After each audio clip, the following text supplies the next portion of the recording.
Good afternoon, friends, and welcome to this press briefing on Prime Minister's forthcoming visits to Malaysia and Singapore. In Malaysia, as you know, Prime Minister will be attending the East Asia Summit, the India-ASEAN Summit, and will also be making a bilateral visit to Malaysia. And thereafter, he will travel to Singapore for a full-fledged bilateral visit.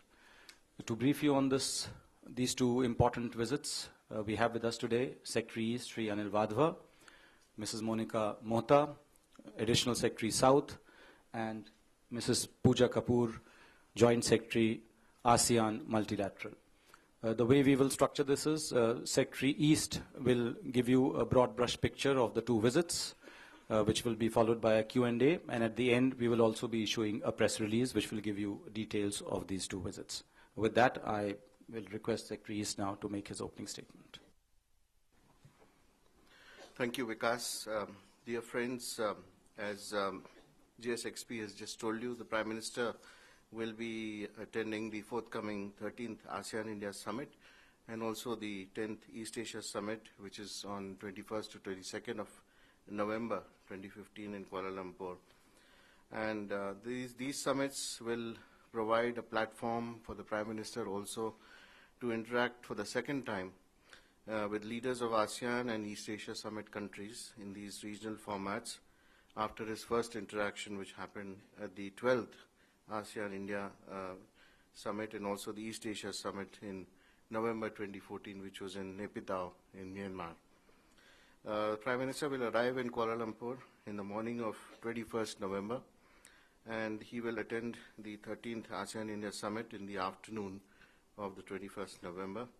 On 22nd November, he will witness, along with other East Asia Summit leaders, the signing ceremony of the 2015 Kuala Lumpur Declaration on Establishment of the ASEAN Community, and also the Kuala Lumpur Declaration on ASEAN 2025, document called Forging Ahead Together.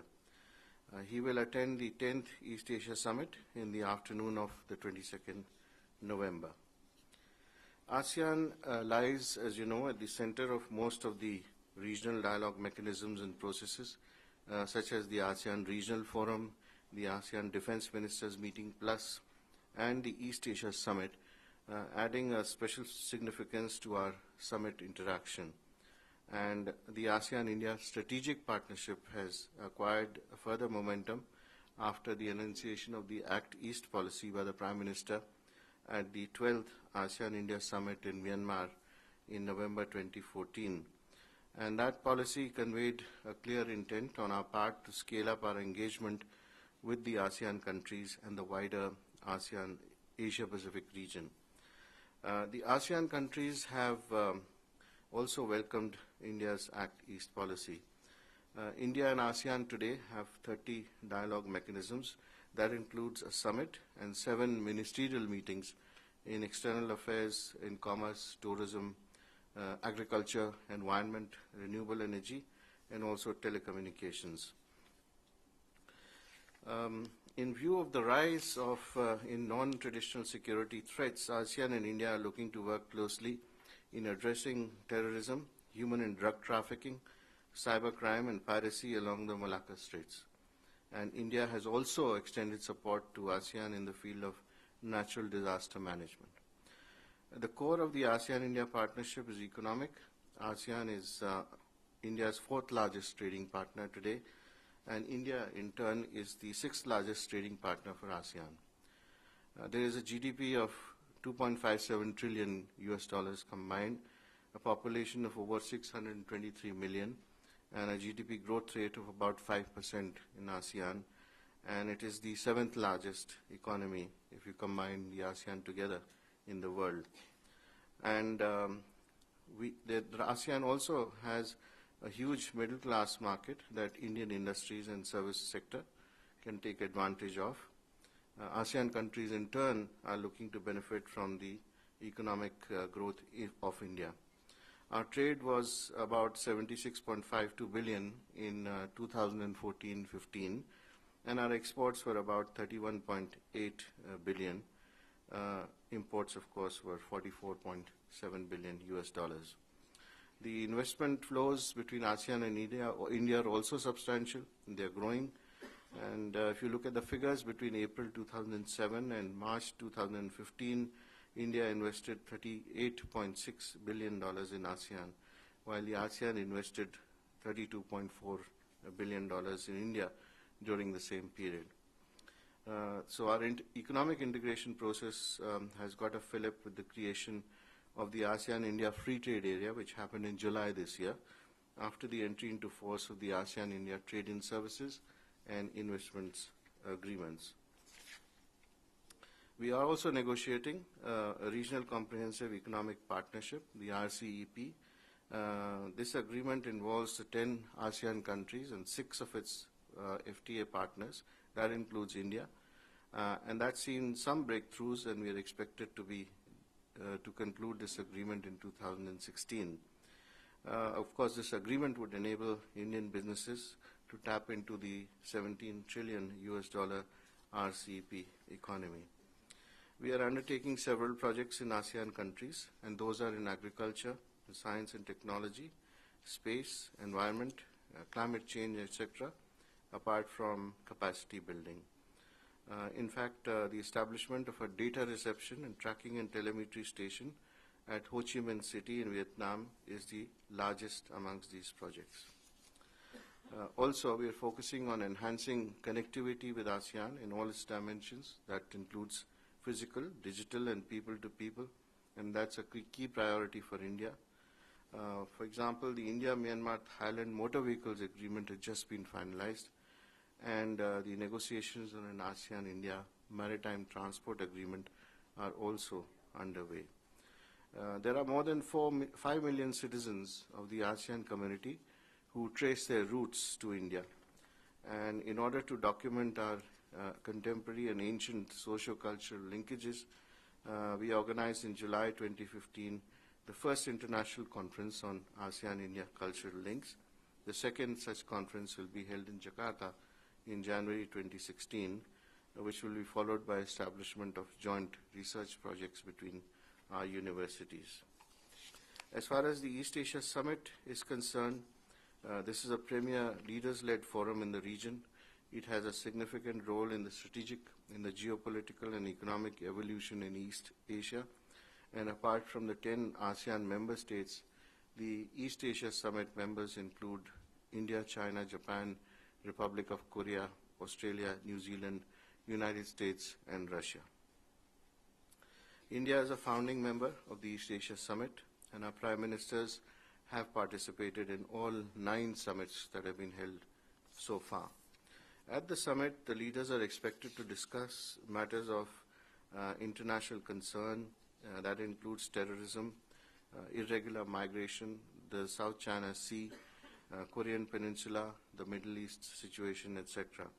And about 7 statements and declarations are expected to be adopted to enforce the leaders' commitment to specific issues.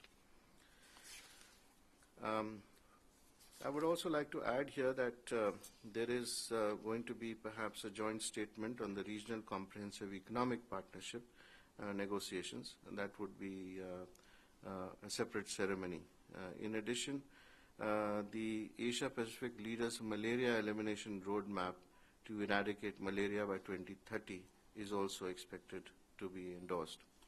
Now, as far as India is concerned, we have been active in the East Asia Summit context as well, and we have co-hosted, along with Cambodia, the 4th East Asia Summit workshop and dialogue on regional security architecture in the Asia-Pacific region. This was in July 2015 in Cambodia. We also hosted the first conference on maritime security in the Asia-Pacific at the ASEAN-India Center in New Delhi, and that happened in 9th and 10th of November 2015. We have been particularly active in undertaking initiatives in the priority areas of education, disaster management, and global and health issues. Many of you are familiar with India's Nalanda University, which is one of the most visible symbols of cooperation under the East Asia Summit priority area of education. India has also established an East Asia Summit Earthquake Risk Reduction Center and also a virtual knowledge portal on Disaster Management at the National Institute of Disaster Management in New Delhi. Also following the East Asia Summit Roundtable on Trauma Care and Nursing, we hosted at All India Institute of Medical Sciences in October 2015 an East Asia Summit virtual knowledge portal on trauma care and nursing in India. So that's as far as these two summit meetings and processes are concerned. I'd like to, if you, with your permission, go on to the Prime Minister's bilateral visits, which are taking place in conjunction with these summits. And these bilateral visits, as you know, are to Malaysia first and then to Singapore. So these visits take place also from 21st to 24th November. Prime Minister will, of course, be departing from Singapore on the 24th in the evening at 21:55 hours. As far as Malaysia is concerned, first, there are approximately 30 million people in this country, and approximately 2 million persons of Indian origin, constituting nearly 8% of Malaysia's population. It is the second largest persons of Indian origin community abroad after the United States. Our trade with Malaysia in 2014 was about $14 billion US, and of course we import about $9.7 billion from Malaysia, which are essentially commodities, and imports are mineral fuels mainly, animal and vegetable oils, and crude products, etc. We also, Malaysia has invested more than $7 billion in India, and it has also completed another $6 billion worth of projects in India, particularly in the infrastructure and construction sector, with the focus on roads and highways, and also upgradation of airports and ports. Our investments in Malaysia are also substantial, around $2.3 billion US, and we have major companies from India like Ircon, like Reliance, Kirloskar, Bajaj, TCS, Mahindra, L&T, and Wipro, etc. are present. The sectors being textiles, chemicals, machinery and equipment, non-metallic mineral products, etc. Our ties were upgraded to a strategic partnership in October 2010 during the visit of our Prime Minister to Malaysia. And as far as the Act East policy is concerned and Malaysia's own economic development is concerned, I think these relationships are poised to jump to the next level. While economic and commercial engagement has increased, there is also scope for improvement in security cooperation, in defense cooperation, etc. And health and education sectors have also potential, which have largely remained untapped. What we will be doing during the visit is issuing a joint statement on enhanced India-Malaysia strategic partnership and to have close cooperation on security. We are also endeavoring to sign an MoU on cyber security during the visit. There are other MoUs which are also under negotiations, like getting English language teachers from India in the field of culture, in sports, performance management, delivery, etc., etc. I would just like to mention a few other things. A bust of Mahatma Gandhi will also be donated for installation at the Gandhi Memorial Hall, and this is in Kedah State.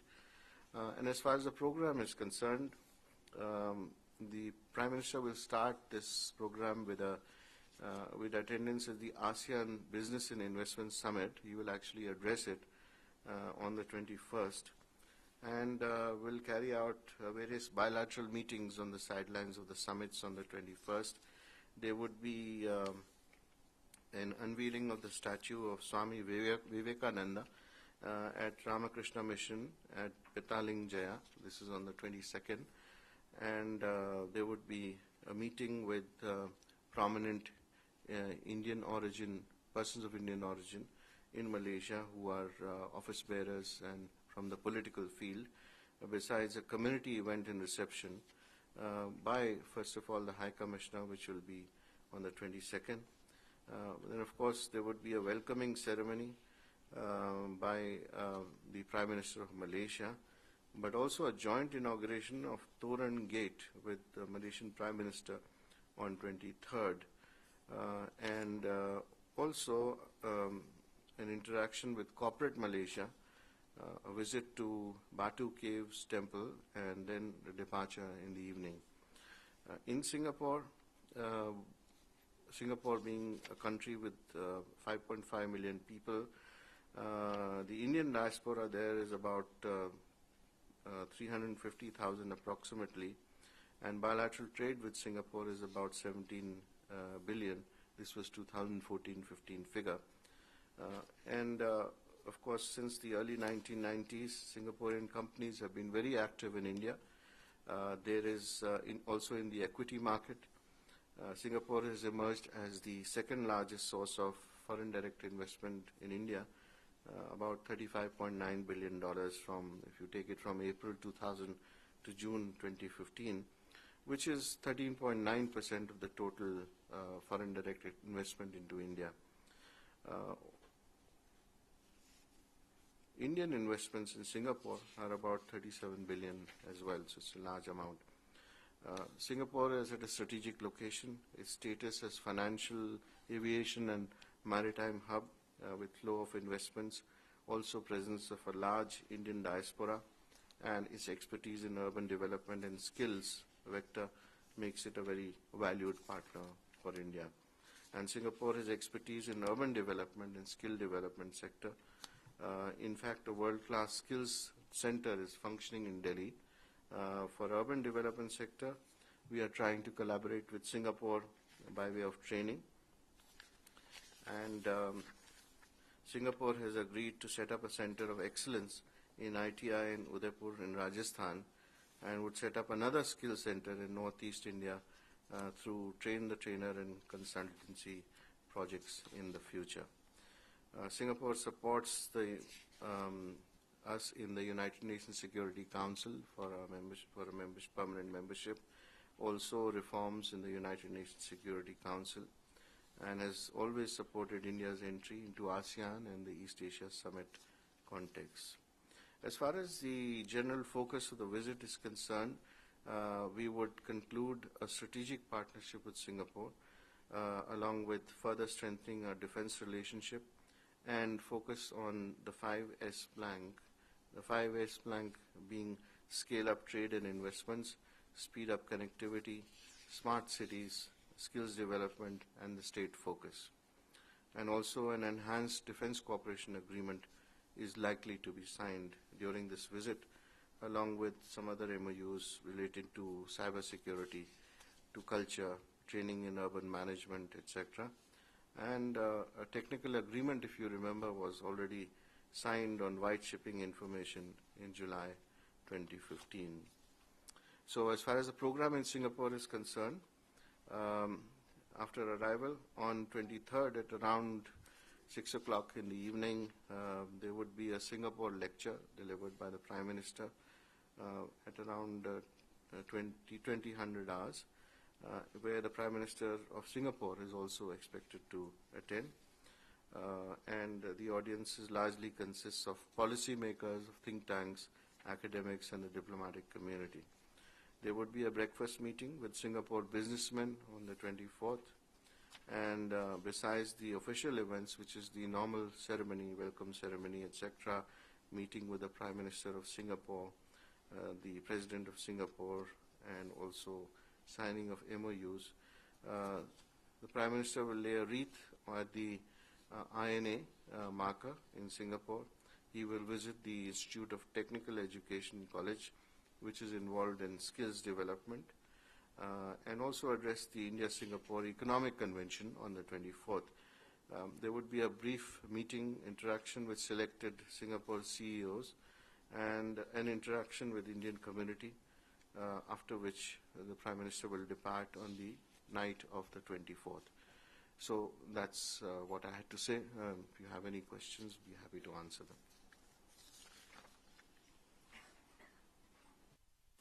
Mukesh Kaushik. So these summits are taking place at a time when South China Sea controversy is raging. What would be India's stand when the issue will come up? As you know, India has had a consistent stand on the South China Sea issue. We always consistently propagate the view that any disputes in the South China Sea must be solved through dialogue and in a peaceful manner. Secondly, that the recognized principles of international law, including the UNCLOS of 1982, must be followed in order to settle disputes. Thirdly, that we propagate freedom of navigation and overflight in the South China Sea, which should be unimpeded. And fourthly, we always ask for a speedy conclusion of the implementation of the declaration of the code and implementation of the declaration of code of conduct in the South China Sea. So we are looking forward to a conclusion of a document between ASEAN and China on this issue as soon as possible. Akhilesh Suman. So when you talk about enhanced strategic relationship, what do you mean by that, and what is the major outcome of this enhanced strategic relationship? No, we are actually, we are elevating the partnership to a strategic partnership with Singapore. As far as ASEAN is concerned, we already have a strategic partnership. After the Act East policy was enunciated last year, the involvement of India in the priority areas of cooperation has increased, and we are also focusing more on economic activities and on capacity building. Yeah, Ranjit. And can you tell us about the progress in India, Myanmar, Thailand highway? I think the process is on at the moment, and I don't want to go into details, on the trilateral highway, but as we told you in previous briefings, etc., through 2016, this process will continue, and we hope to conclude this process by the end of the year, next year. The progress has been good, and approvals for various projects that we are undertaking connected with the trilateral highway are progressing well. What is the target date for final operational? Well, the target date was end of 2016 and the beginning of 2017, but it could slip a little depending on what happens as far as India and Myanmar cooperation is concerned, because it's a difficult terrain, and therefore the Myanmarese authorities also have to take some steps to ensure that the work progresses without any hindrances. So in the wake of the Paris attacks, can we expect discussions on the ISIS, especially because President Obama and other world leaders will also be there for the East Asia Summit? Can we expect that to come up in discussions with Malaysian leaders, with other foreign powers, and also in Singapore? I think definitely, because this is one of the issues and topics which has consistently been discussed in the East Asia Summit context, especially in the last couple of years. So the focus will definitely be on this topic, especially because we also have a declaration on violent extremism, and I'm sure that there will be delegations which will be addressing this issue. Sorry, sir, for my sore throat. Sir, in the wake that there has been recent bombings and a firing encounter in Paris, do tell us, there's been a fresh firing report also. What is the concern about Indians in France? The other being also about the role of India, and India said that we'll be fighting shoulder to shoulder with France in war against terror. So how far is India willing to go in this fight of terrorism? This briefing is strictly in the context of Prime Minister's forthcoming visits to Malaysia and Singapore. I will have my briefing tomorrow, and you can ask this question, but our embassy in Paris has already issued an advisory asking Indian citizens to exercise caution and remain indoors to the extent possible.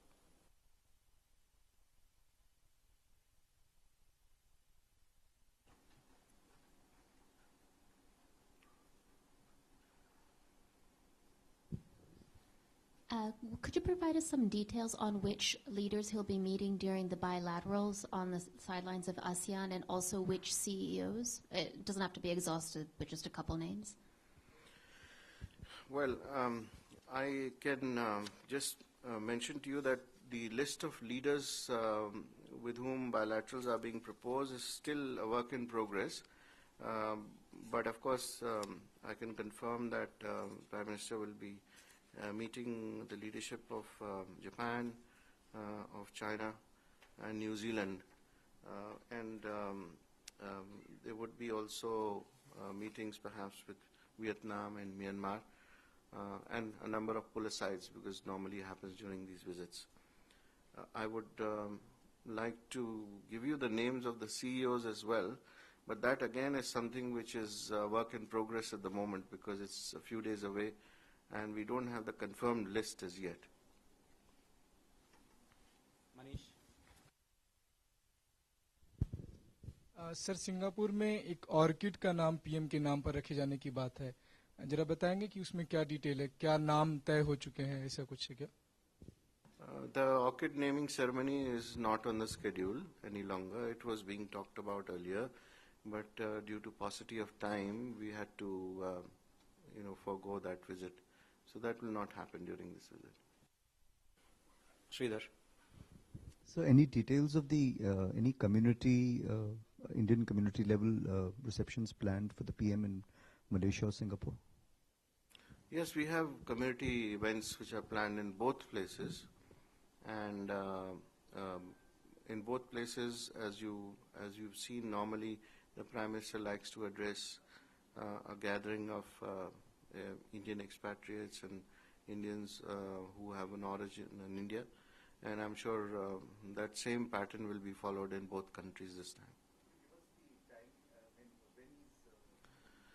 Yes, I could give you the exact time in a minute.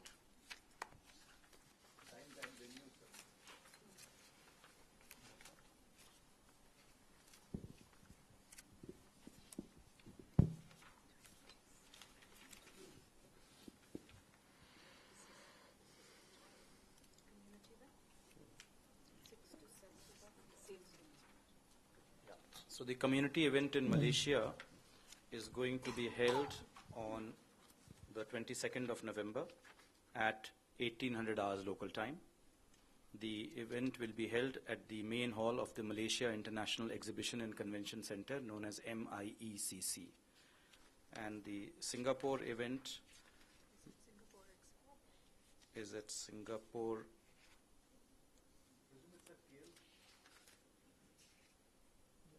The Singapore event is on the 24th at Singapore Expo at 20:15 hours local time. And Prime Minister will depart immediately after that back to India. 20:15 hours Singapore time. So there are no engagements on 23rd for the PM, apart from the fact that he'll be heading to Singapore? No, it's a full program on each day of the visit. Good afternoon, sir. I'm Santiran from Malaysia, National News Agency of Malaysia. Can you tell us that any specific outstanding issues which are likely to be raised by the Indian Prime Minister to his counterpart from Malaysia?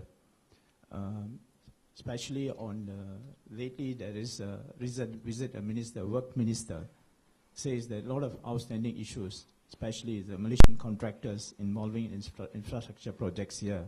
And then at the same time, the Indian government encouraged more Malaysian investors to invest, especially the Digital India and some other major projects here.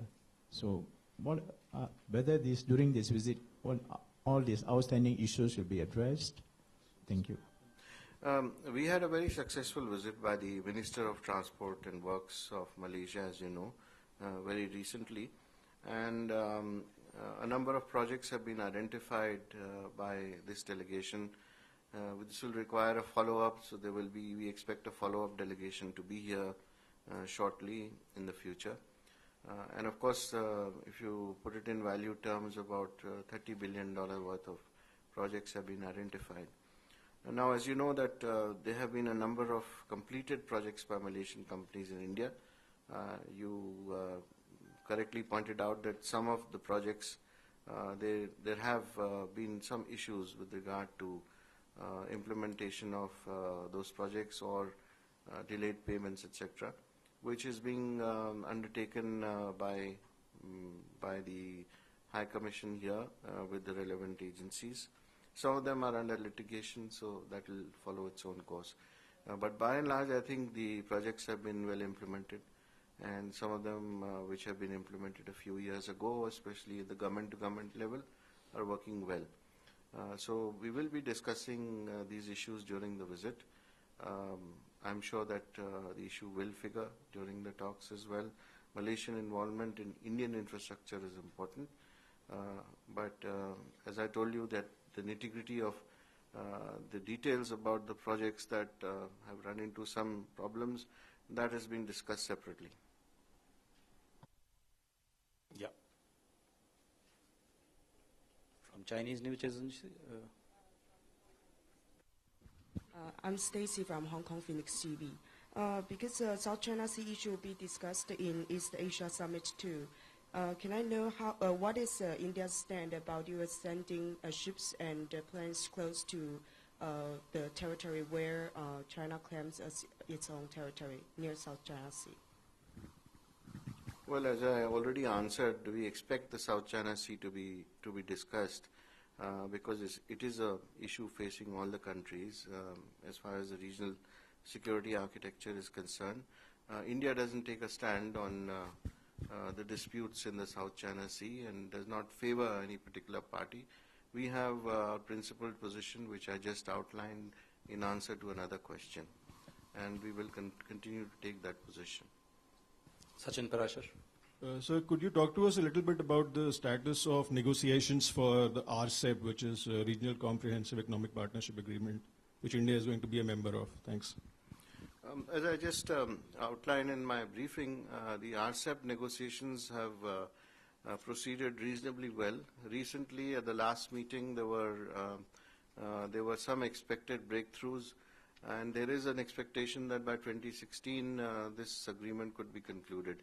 So it's on track, and as a result of that, the RCEP countries would be also proposing that a declaration be adopted at the summit between the leadership of the RCEP countries.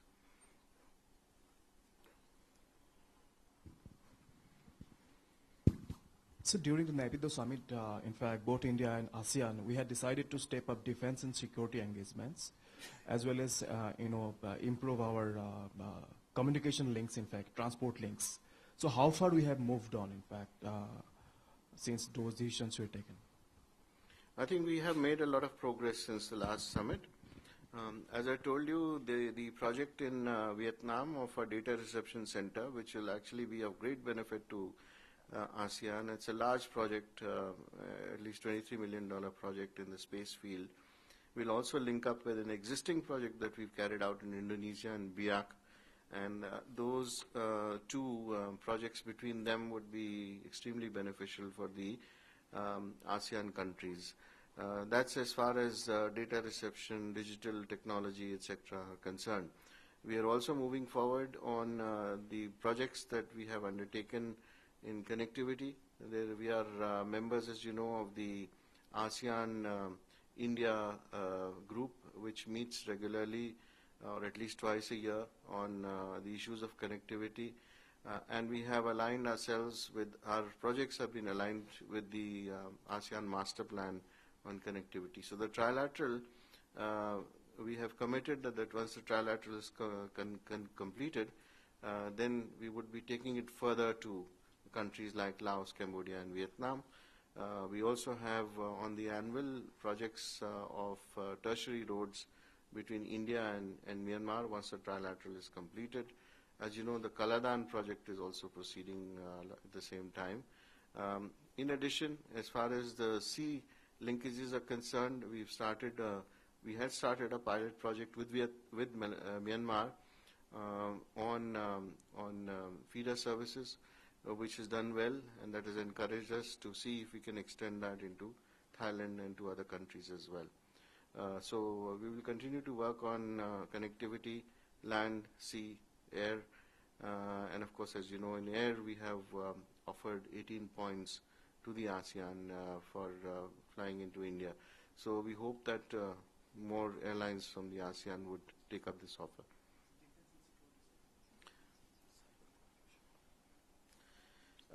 One last point which I wanted to add to your question is that we have also taken a number of projects as far as the cyber security are concerned. So there we organized a workshop here in India which was attended by all the member countries. There's going to be a follow-up mechanism after this which India will undertake, and we have taken the lead in that process as well. On counter-terrorism, there have been exploratory visits by our interagency delegation in July, and we also will be following this up with similar visits to individual ASEAN countries in the future. As far as defense cooperation is concerned, we are undertaking that obviously on a bilateral front with a number of ASEAN countries. Nayanima Basu. So will there be also any discussion with Singapore on the reviewing of the SICA agreement? I understand that's been pending for a long time. I'm certain that the SECA issue will figure in discussions. As you know, negotiators on both sides are engaged in these negotiations, in the review process. There are, as you rightly said, a number of outstanding issues, and they are being discussed already between our negotiators. So at the leadership level, I think there is commitment to completing this process, and I'm sure both leaders will reaffirm this promise. No, there is no deadline. There being no other questions, this press briefing comes to a close. Thank you all.